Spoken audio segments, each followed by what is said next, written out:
Gordon, and here we have a pleasure to have Michael Monaco from Purdue University, who will be talking about, and I forgot the title.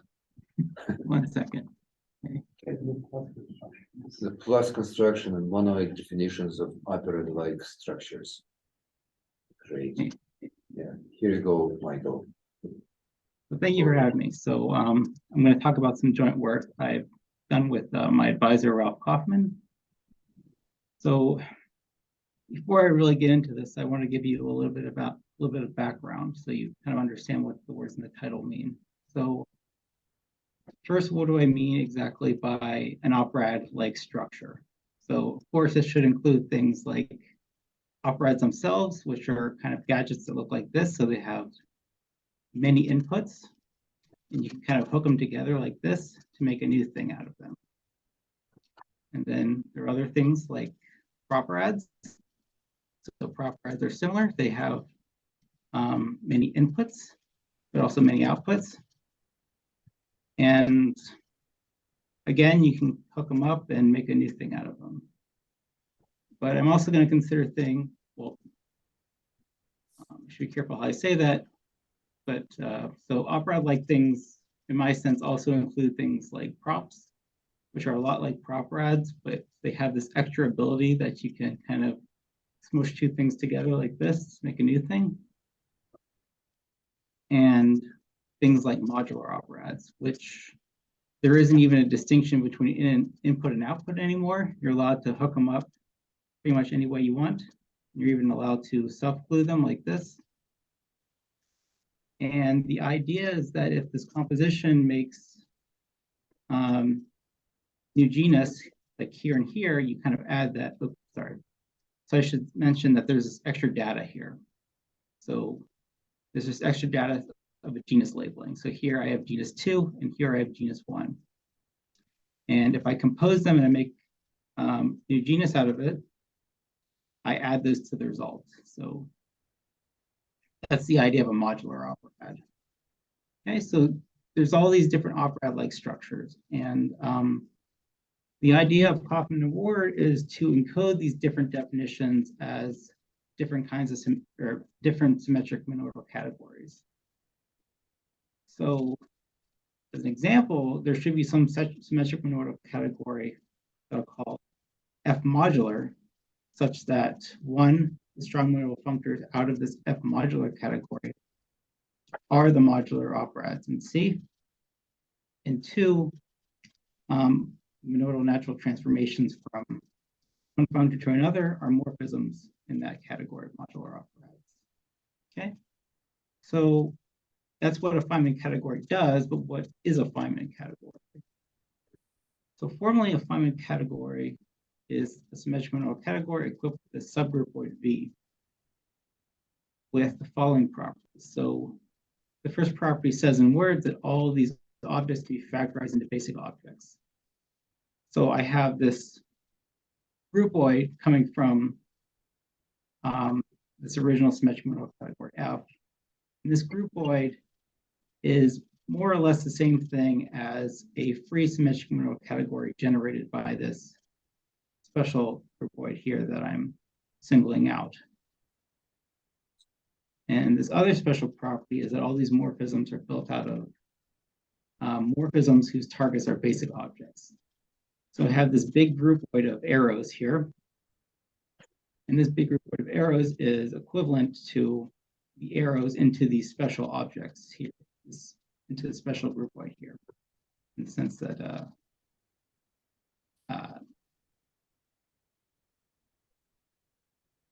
this thing is a free symmetric monoidal category generated by this groupoid here. And there's this special technical condition that just says that Feynman category has to be small in a particular sense.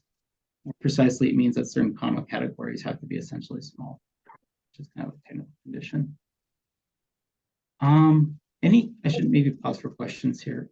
Any questions? Okay, I'll continue. So now for a kind of completely different thing. So I'll introduce this idea of a plus construction. So the plus construction was introduced by Baez-Dolan in paper, Higher Dimensional Algebra 3. And they introduced this definition to define this notion of an optope that they use to define an N category. So for them, the plus construction was just a means of constructing something that they actually cared about, these optopes. But they did recognize that it had some independent importance. They made the following observation. So if you have some operad O, you take its plus construction to get O plus, these O plus algebras are the same things as algebras over O. Okay?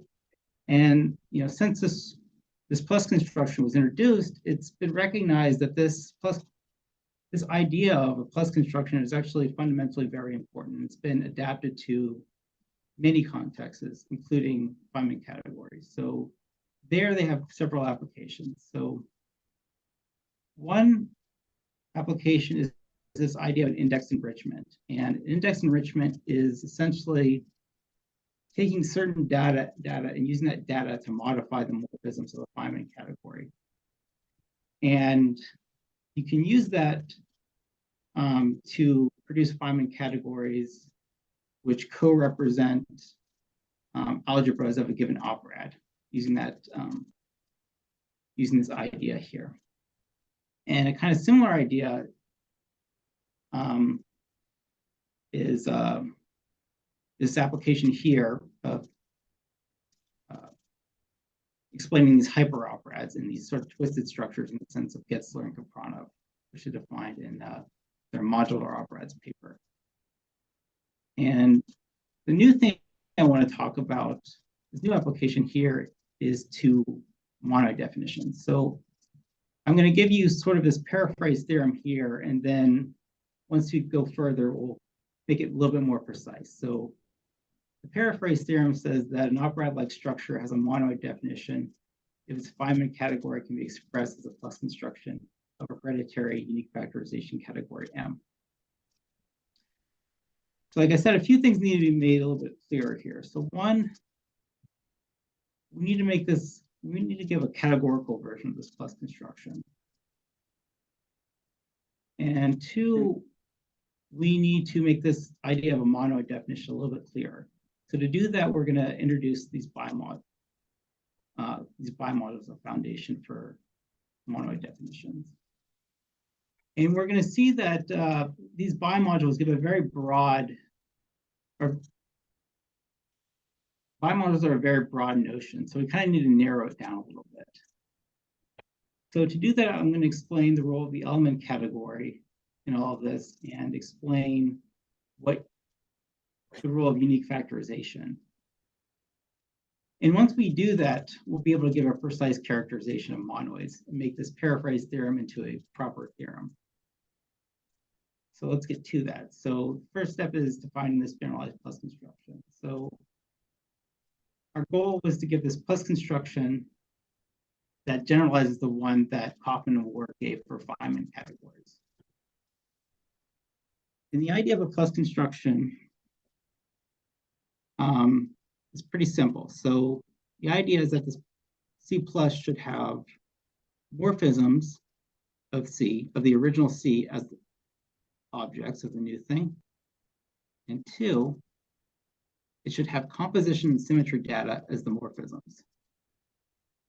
So of course, there's always details. So, there are really several versions of the plus construction. The appropriate notion depends on what structures and what properties the category has. So I'm going to give you a few versions of this, and I'll end with the one we're looking for. Okay, so first I'll give you this plus construction for just any category, any arbitrary category. So here the objects are words of morphisms, so formal words of morphisms like this. And the morphisms are generated by two types of basic morphisms. So we have these groupoid actions here. So we take a letter in our word here, and we're allowed to kind of manipulate it according to the isomorphisms the underlying isomorphisms of the category. And the second type are these compositions. So this is why we're considering words of morphisms rather than just individual morphisms. So the thing I'm allowed to do is take, a composable pair like this and just put them together. Okay. So these are the generators. So there ought to be morphisms. There ought to be these are the generators. There ought to be relations. So there are several generators. The one I'd like to single out is this one we call inner equivariance. So this is this idea that if you take this thing here and apply the groupoid action here and here, and then you compose, it should be the same thing as just composing right off the bat and doing nothing else. And there are a few other things. So there's an outer version of this and an associativity sort of relation. So these turn out to be very important for proving what's called the principle of equivalence for a category.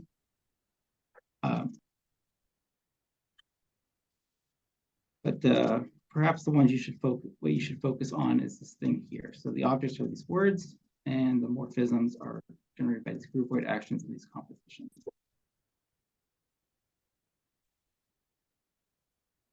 So if I add the structure of being monoidal, so if M is monoidal, I can define this notion of an NC plus construction. So here we just add generating morphisms. So we add this mu morphism where we take a word here, two things, and I just make this formal tensor product into an honest tensor product inside of M. Okay, and then add the appropriate relations. So kind of similar thing is this equivariance thing. If I act on both sides of this word here, and then apply mu to put them together, that should be the same thing as applying mu right off the bat, and then applying the symmetries within mu itself.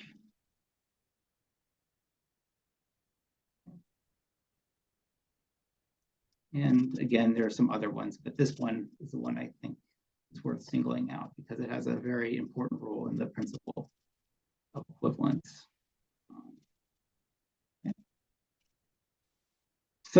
Okay. So I mentioned that the appropriate notion of plus construction depends on the structure and the properties that the category has. So here's this kind of extra structure that I like to introduce. So this is the idea of a unique factorization category.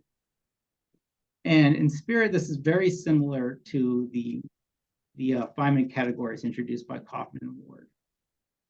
So again, it's this symmetric monoid category, M equipped with a groupoid V and now a groupoid P, the following properties. So the first axiom, if you will, is exactly the same. So these objects can be factorized into basic objects.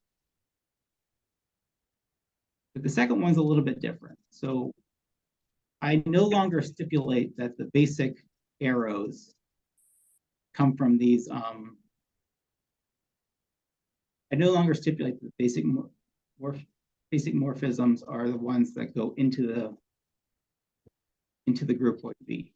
I allow them to be pretty much anything, but it's still true that they have to that this arrow category here factorizes like this. Any questions? I'll give an example later, so maybe it'll be clearer, but are there any questions at the moment?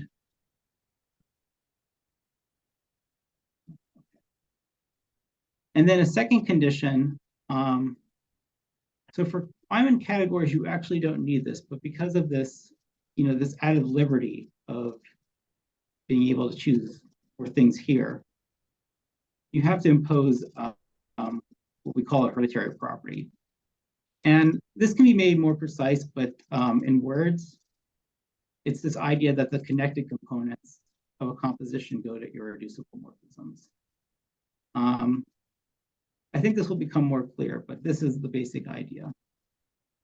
Okay, So a very important example is this category of cospans. So here, the objects are just ordinary sets. Then the morphisms are diagrams like this, up to isomorphism. So you have these, this left set, this right set, and they go into this set V. We consider them up to isomorphism. So if I kind of, relabel the V or commute things around, I still consider it the same cospan, the same morphism. There's one minor technicality. So you have to be careful with how you handle things that go from empty set to empty set. And there are several valid ways of doing that, but just kind of for the purposes of,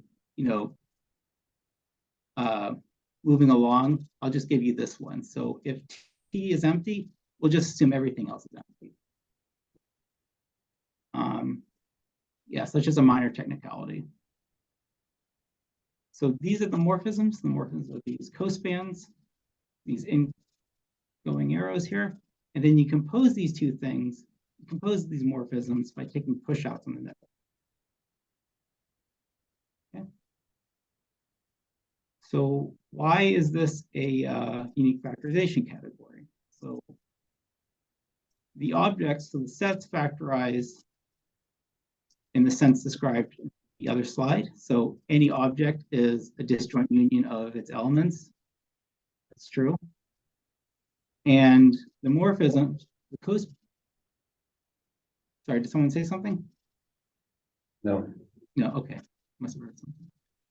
And the morphisms, so these cospans uniquely factorize. So if I have, this morphism going into this V set and this T set going into this V set here, I can always kind of untangle these morphisms so that they factorize into these basic cospans. So these cospans with just one element in the middle. This one cospan splits up into three. And it's hereditary. So I should say the basic ones are these connected ones. And it's hereditary because it respects that, because composition respects that, that factorization. So if I take two things here and I compose them in a connected way, then the result should be connected.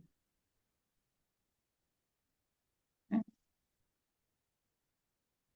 So another example is spans. So the obvious question is, well, if I reverse the arrows, is the category, is that the resulting category still an example of a unique factorization category?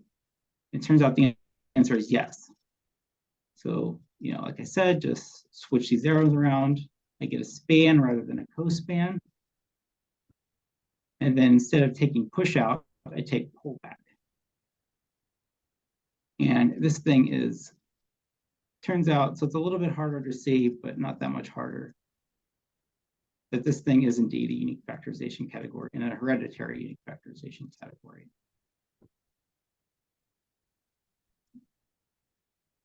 Okay, so now with this, now that I've kind of isolated the special property of being a unique factorization category, I can introduce this localized plus construction.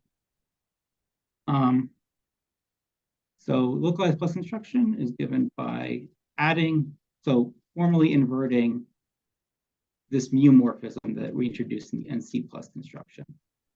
So whenever this morphism factorizes like this, I just formally invert the mu morphisms like this. So, and of course, we have the relations that these two things are indeed inverses.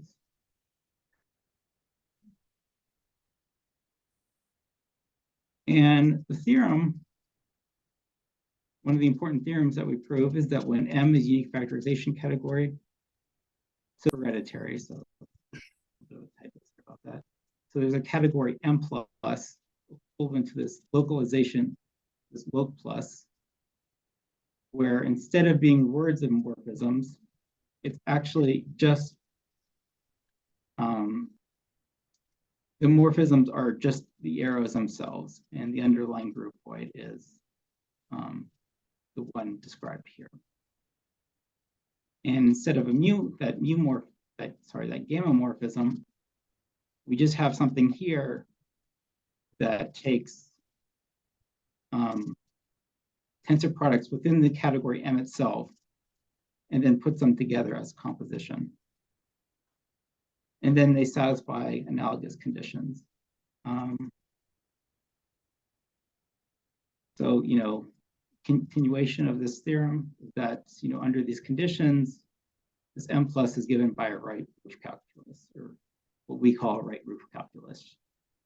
And, the point of this phrase here is that these computations are tractable. So, I gave this definition as a localization, so there's always this worry that, there might be some subtleties here, but we showed that this is indeed something very, very computable. Okay. By the way, how am I doing on time? Sorry, Michael, can I ask a question? Sure.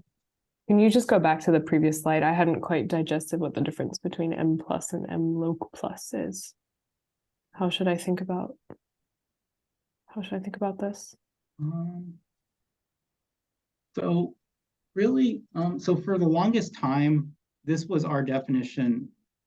So we had two definitions of the plus construction, the box times plus for just a category, and this one for unique factorization category.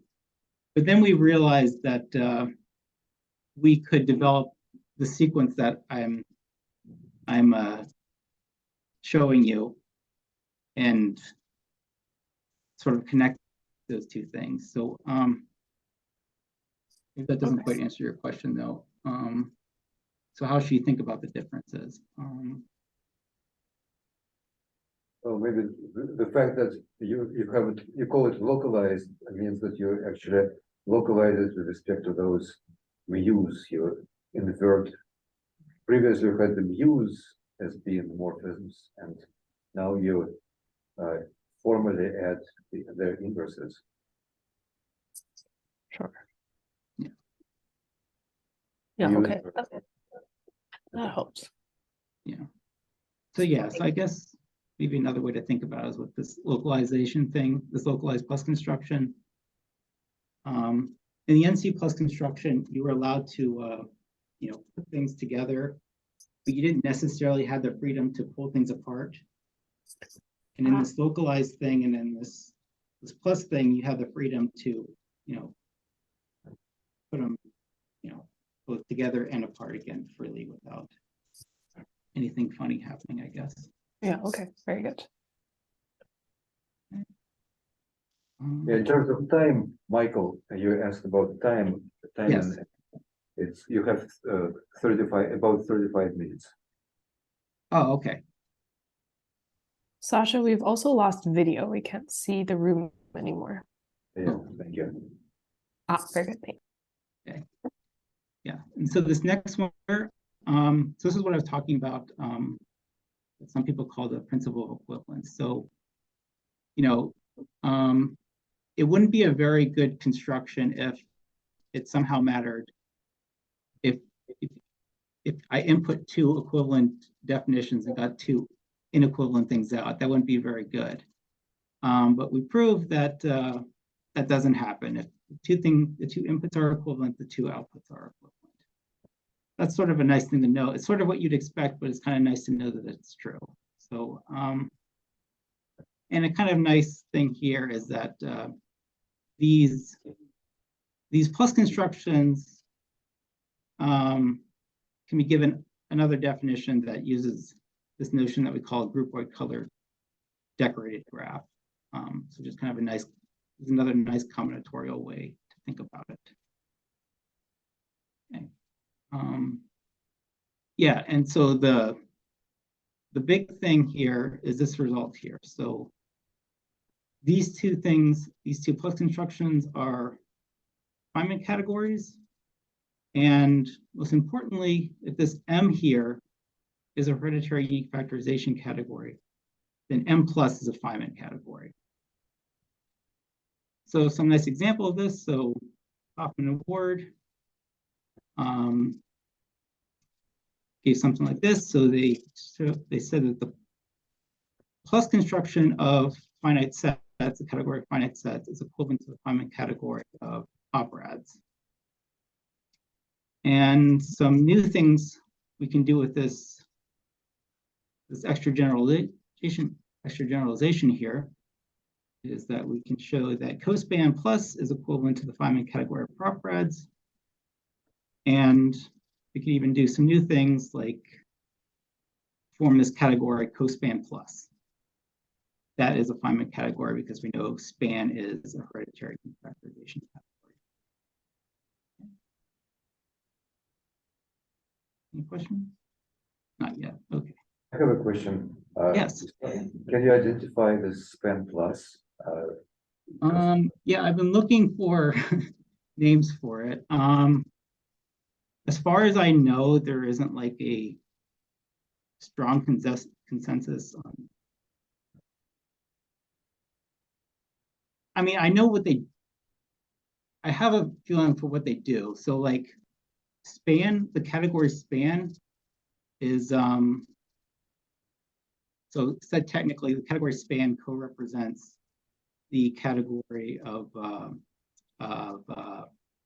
bimonoids, commutative bimonoids. Mm-hmm. So I know that span plus should, like, in a sense, parameterize those. So you might call a functor out of this like a bioperad, but I don't know if that's really what, as far as I know, that's not really an established term. I don't know if anyone can. I see. Yeah, well, it should be. I would expect it to be some kind of category of the Feynman category of objects like progress, but with arrows somehow reversed. But I can't imagine what this could be. Yeah, right. So yeah, maybe this is a bit technical. So anyway, so there's a way of going from, yeah, so they are a type of properad, but properad with specific properties.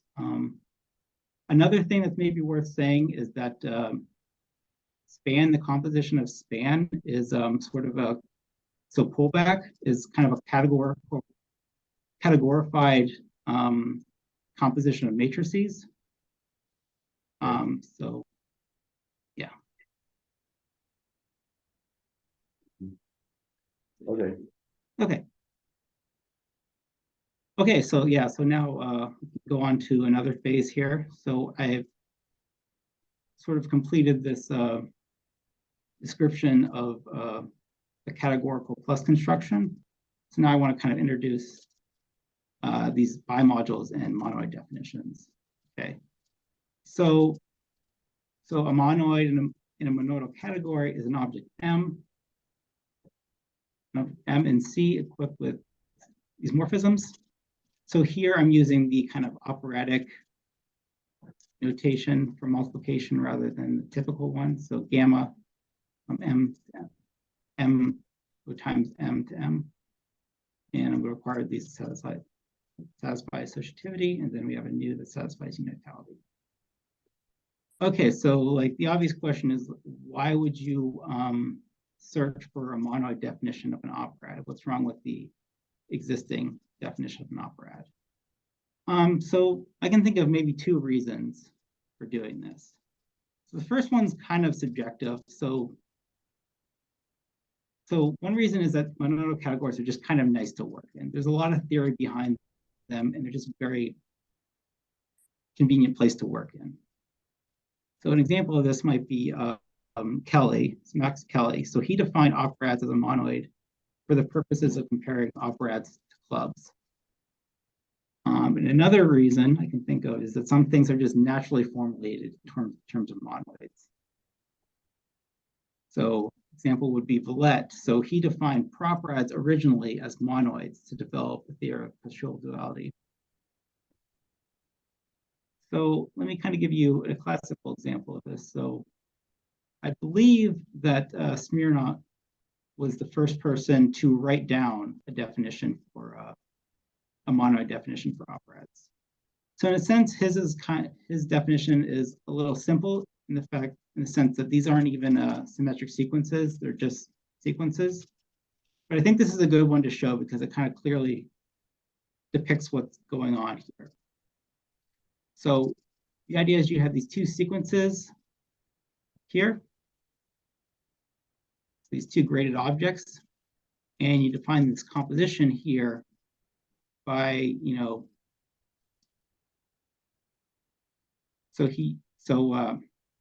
by taking a disjoint union over all these partitions of J, and then considering MK tensor, this tensor product of these N's over with these J's here.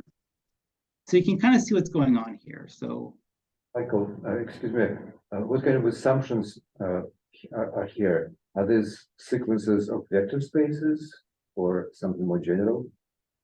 what? Sequences of vector spaces. Yeah, so in this paper, in this paper, it was sequences of vector spaces. Okay. Yeah. So it's a very simple version of it. Because you are taking the tensor product and then the sum. Yeah. And I kind of wanted to use his precise formulation of it, and I kind of regret doing that because this is maybe a little bit confusing. So I don't know if this is like an old-fashioned thing or what, but this is I'm considering the disjoint union, so the direct sum, if you will, over all these things. I hope that wasn't confusing. Was that clear? Yeah, okay. Sorry. So anyway, so yeah, you can kind of see what's going on here. So you have like these whole bunch of N's here, and they have to add up to the J. And if you have, say, 3 of them, then you want something inside of this M, so M3. So this is kind of what an element looks like, kind of pictorially. And you can kind of see how you get operads out of this. So you have a multiplication, which tells you how to go from, this configuration here of these little corollas and turn that into something like this. So the idea is to do something similar for more types of structures. And we found that this notion of bimodules is very helpful. So a bimodule is simply just a functor of the following form. So something from G off cross G to C. So typically we're going to think of G as some sort of groupoid, although that's not strictly necessary. And C is going to be some monoidal category. Okay. Oh, and so, originally these were called profunctors, and they're also called distributors. And people tend to think about these things as a different way, but I would encourage you to think of them as sort of, different gadgets with contravariant and covariant action, which is what this is kind of indicating here. Let me give you an example. So, suppose you have this groupoid G, which is isofin set. So it's the groupoid of finite sets and bijections between them. And then I can define this bimodule rho with this groupoid into sets, so that rho S comma T is a set of cospans S BT modulo isomorphism to the middle. So, I would picture it something like this. This is what I would kind of have in my mind here. So I would have, a bunch of elements like this, and I have sort of symmetries on the ends here and here. Okay, so the nice thing about these things is they very naturally form a monoidal category. So the objects are the bimodules themselves, and the morphisms are just natural transformations from one bimodule to the other. So if you're sort of algebraically inclined, you can kind of think of this as kind of intertwining the actions of the different bimodules. And they have this very nice monoidal product, which we call platheism. So it's just, so if you have these two bimodules, rho 1 and rho 2, and you want to evaluate it on AC, that is just this coend on this middle variable b. Oops. Okay, so some next steps. So this is very good. So this is a very broad notion, includes all the things we're interested in. So in particular, these unique factorization categories are naturally bimodule monoids. And this is a very nice way of capturing the symmetry of these different objects. But it's a little too broad and includes things that we're not particularly interested in. Well, I shouldn't say that. Things that are not particularly opera-like. So we want to narrow things down a bit. So in particular, any categories of bimodule monoid. And we really want things with similar characters to the finite categories and unique factorization categories that we talked about earlier. Okay, so it turns out being opera-like, the bimodule context is about two things. So the first thing is that bimodules can be structured by other bimodules in a certain sense. And being opera-like is about sort of unique factorization structure of bimodules and their morphisms. So we kind of explain that first thing here, that first point here. So the key to this structuring idea is this category of elements. So the category of elements of a bimodule is, so a slick way of saying it is it's just this common category here. But explicitly, what that means is the objects are all the elements of row A comma B, and we're running over all the objects here. And two, the morphisms are the actions on elements induced from the bimodule. So if I have this thing here from the original bimodule here, and this morphism in our groupoid induces this map here, then that induces a morphism in the element category from X to Y, where Y is just kind of evaluating that, that action on X. Let me give you an example. So suppose we define this bimodule rho fin with this groupoid here, so that rho fin of X comma Y is just a set of maps from X to Y. It's all the set maps. You can kind of picture it like this. So you have an element phi, which is formally a map from this 5-element set to this 3-element set here. And the bimodule structure sort of enables you to kind of manipulate and twist things around so you can go from one element in this element category to this other object in the element category here by acting contravariantly here and covariantly here. So this allows us to define what we call an element representation. So if we have this element category here, we can assign each of those objects in the element category with an object in C here. So it's a functor of this form. And these have a natural nodal product.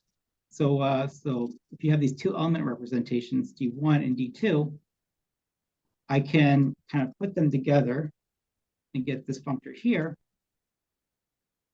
out of this element category, and then take the Kahn extension along the multiplication of rho. And we get this new nodal product out of it. And we do the work to show that this indeed makes these element representations into a monoidal category. So maybe that's a lot to process. So yeah, go ahead. We can see somehow we can see the bottom of the screen, like the bottom line. We can see it's the theorem, And. So can you see my cursor here? Yeah, we see a cursor, but we can't. And Was it there- disappears like here. No, was there a text below theorem? Or, you know, the left line we see is theorem, Kaufman, Monaco, that's it. Oh, yeah, there is stuff below. Okay, so it's good to know that you can't see that. Yeah, so what it says below it is this makes element representations into a monodal category. Uh-huh. So this becomes a monodal product. Yeah. Element representations for. Yes. Okay. Okay, thank you. Okay. So Yeah, this is maybe kind of. I don't think it's our fault because on the computer, on my laptop, I can't see it either. I know of the. So you can see it on your laptop, but not on the projector.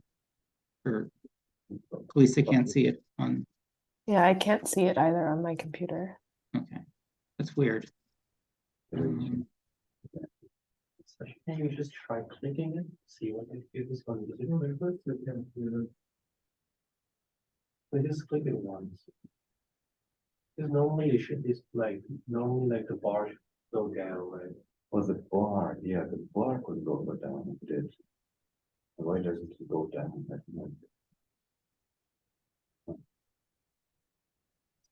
If I change the view. Yeah.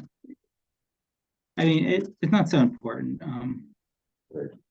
Yeah, I'll just make sure to remember to, if it cuts off, I'll tell you what it says. So let me kind of give you a big picture of what's going on here. So, you know, it's kind of helpful to think of this as kind of occurring on different levels. So on this first level, you have this structure bimodule that kind of dictates what's going on. And you can kind of think of this bimodule as just being a collection of, you know, different kind of tinker toys, if you will. And then this bimodule monoid, the gamma itself, kind of tells you how to put the tinker toys together. And then on this next level here, so this is kind of where the operad start occurring. The operad-like things start occurring. So we have this element representation, which is assignment of certain data to each of these little tinker toys in the element category. And then these element representation monoids is sort of a manner of combining that data together. So maybe that was a little bit silly, but hopefully that kind of helps you process things a bit. Okay, so that's the structuring idea. So now let me tell you about this unique factorization idea. So far I've told you that bimodules being opera-like is about two things. You know, like time. So like 20 minutes, is that right? It's more like 16 minutes. Okay. That should be okay, I think. Yeah. So bimodule structuring other bimodules. So define these element representations and monodal categories on them. And so I'll probably cut this part out, but I just want to say that there's a little bit more to this. So the structuring idea goes a little bit further, and it's related to algebras over operad-like structures. Okay. So the second part here is what we're going to talk about. So this unique factorization of bimodules in morphisms. Okay, so what's an example of this unique factorization phenomena? A good example is finite sets. So I can define this bimodule nu fin with this groupoid here into sets so that nu fin of x comma y is either the singleton set when the cardinality of y is exactly 1 and it's empty otherwise. So the reason this is important is that, in a sense, this this row fin that I kind of talked about earlier should somehow be generated by this nu fin here. So we have things like this should somehow break up apart to pieces like this. Okay, so we can make this precise. So suppose you have any functor at all from M to C, such that this M and C are monodal categories. And then you can define what we call a horizontal extension as the following left-con extension. So, I apply mu M here. So I should say it the other way around. So I take this formal tensor product of this functor here, and then apply the monodal structure of the target category C. Then I con-extend it along the monodal structure of M. And I get this extended version of F, if you will. Okay, and you probably can't see all of this, but what it says is that a bimodule rho has unique, so now we can make this definition precise. And bimodule rho has this unique factorization property if rho is isomorphic to this new O times for some bimodule nu.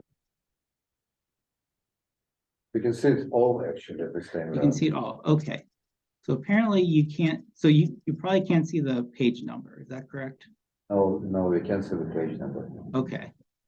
Okay, then maybe that shouldn't be so bad. Okay. Okay, yeah, so this is what it means for a bimodule to have a unique factorization, is that you can do this to it. And the kind of subtle thing is that there's also this notion of a unique factorization of morphisms. That's what we call the hereditary property. We call these things hereditary morphisms. So bimodule morphisms between bimodules, which have the unique factorization property, meaning we can write them like this and this, is said to be hereditary if the following is a pullback, which extends when we take horizontal extensions. So this thing here is a pullback, and additionally, if I write the O times here and extend it that way, it remains a pullback.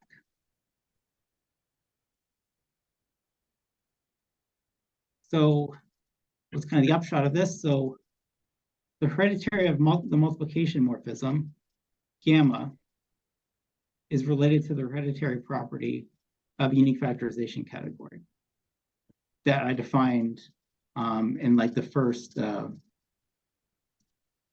the second part of the talk, where I talked about Feynman categories and unique factorization categories. And the heredity of the unit morphism is related to the unique factorization of objects. Oh, and you can't see all of this, but it's just what I said. Yeah. Correct. Yeah. Okay, so now we can kind of put things together here. So we can kind of do both ideas at once. So we can define, so first of all, fix this structure bimodule rho with unique factorization property and equip it with hereditary multiplication and hereditary units. And then we can define this category of basic element representations by having the objects instead be functors D from elements of nu, of the basic bimodule, into C. And then again, have the morphisms be these natural transformations. So you can kind of, we'll give you a little example of this. So if I have nu fin, so instead of, these big morphisms as objects, we now have these kind of individual corollas here as the elements. And this D assigns to each of these elements an object in C.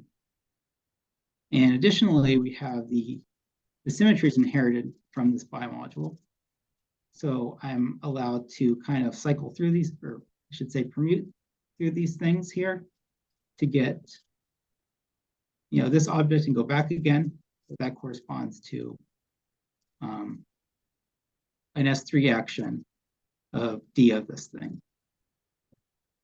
that clear? Yeah. Okay. And then using this hereditary assumption, so like the point here is that this mu factorizes like this. So we can define a monoidal product. So the basic Platheism by adapting the one from before. So instead of con extending along gamma, we con extend along gamma naught here. And the point is that this keeps you inside this,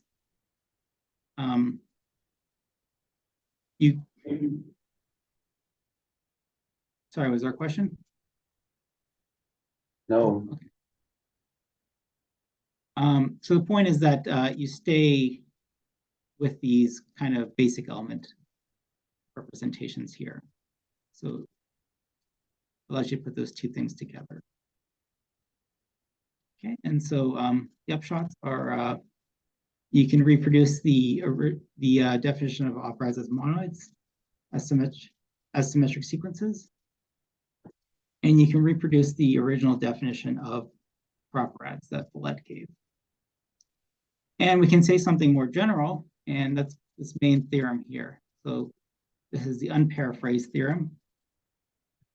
So if you have a Feynman category F, and you can express it as a plus construction of a unique factorization of a hereditary unique factorization category M, there's a one-to-one correspondence between non-unital basic Platheism monoids in the category of basic element representations, and strong monoidal functors here. So these are the things that we considered in the Feynman category slide. And as you suspect, there's a unital version of this. So yes, this is the main theorem here. Yes, there isn't time. I had another thing here, but there isn't time for that. So I'll stop here. Is there any questions? any questions?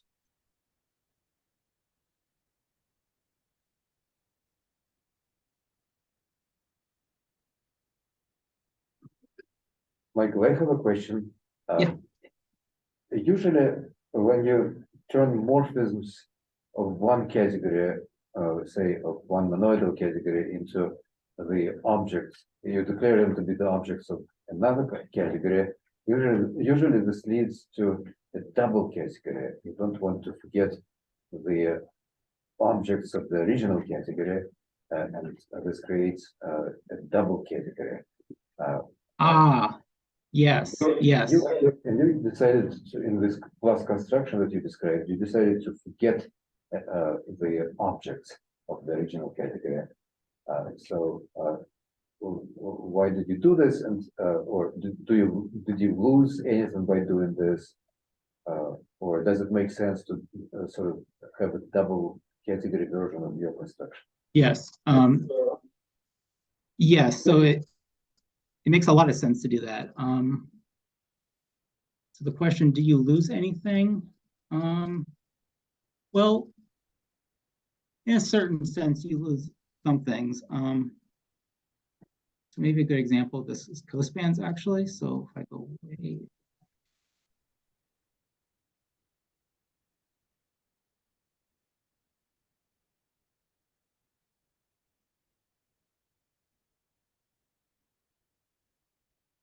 Here.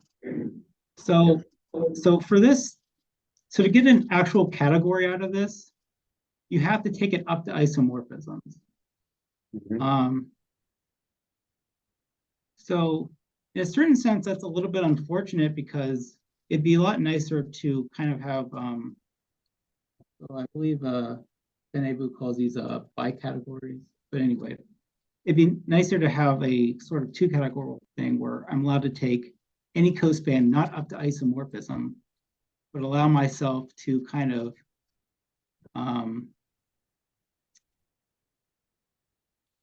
manipulate these middle sets here.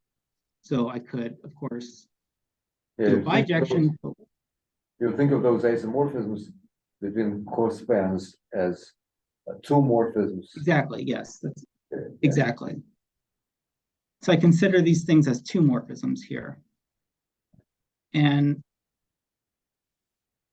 one reason to do that is you can consider instead of bijections, you consider surjections. So if you have surjections, you basically take two of these sort of things in the middle, of these vertices, if you will. If I have surjections, I can kind of put them together like this. And you would recover the notion of a prop, actually, if you would do that. So here, so here, cospan plus gives you proper adds, but if you add these extra two morphisms, you can recover the notion of a prop. So there are reasons to do that, and it's a very useful thing to consider. Very interesting. So, Could I ask Yeah. a question? I'm Peter Webb. And this is a rather general sort of question, I suppose. Is there any connection between what you're doing with profunctors or distributors, so, which I think you're then calling bimodules, Right. with the theory of bisets? As developed, for example, there's a Springer lecture note by Serge Bouc with a title which I can't remember. He has two Springer lecture notes, and one of them might be called Biset Functors, with some other words in the title. And so this is a theory where the categories on which we're defining the profunctor are in fact groups.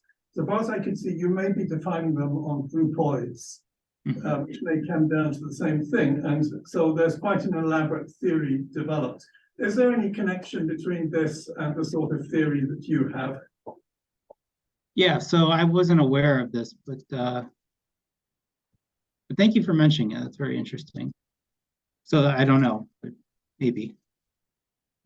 So for what it's worth, I developed the same thing. I mean, I'm also one of the people who developed this theory on groups. But I also develop it on categories in general. Well, finite categories they should be, which I suppose yours are. But I suspect the perspective may be a little bit different. I'm not sure. Okay. Anyway, I thought I'd mention it. Yeah, thank you. other questions? I have one more terminological question. Yes. You mentioned in the abstract that the plus construction was called by a different name by Gessler and Kapranov. What was it? And for a different purpose. Do you remember what it was? Yeah.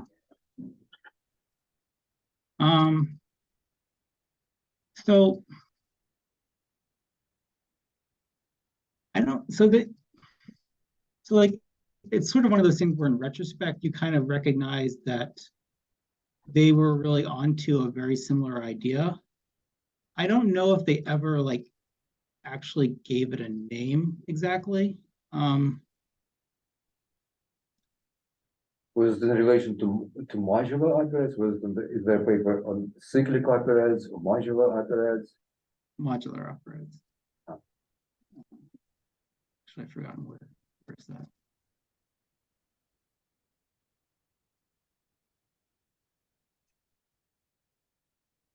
Yeah. Mm-hmm. Oh, it's a hyper operands, twisted structures. Right. Yeah, that's the important thing. What's down below on the last line? By Gessler. Oh, right. You can't see that. So the whole thing says hyperoperads and twisted structures introduced by Ketzler and Kapranov in their paper Modular Operads. Oh, I see. Oh, I see. So probably this is this part with Pletius's stuff. That paper. Right.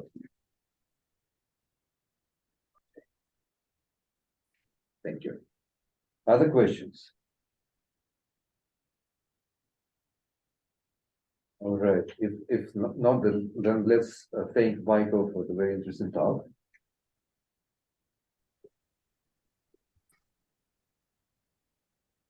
at that, I'm stopping the recording. So we are going off the record.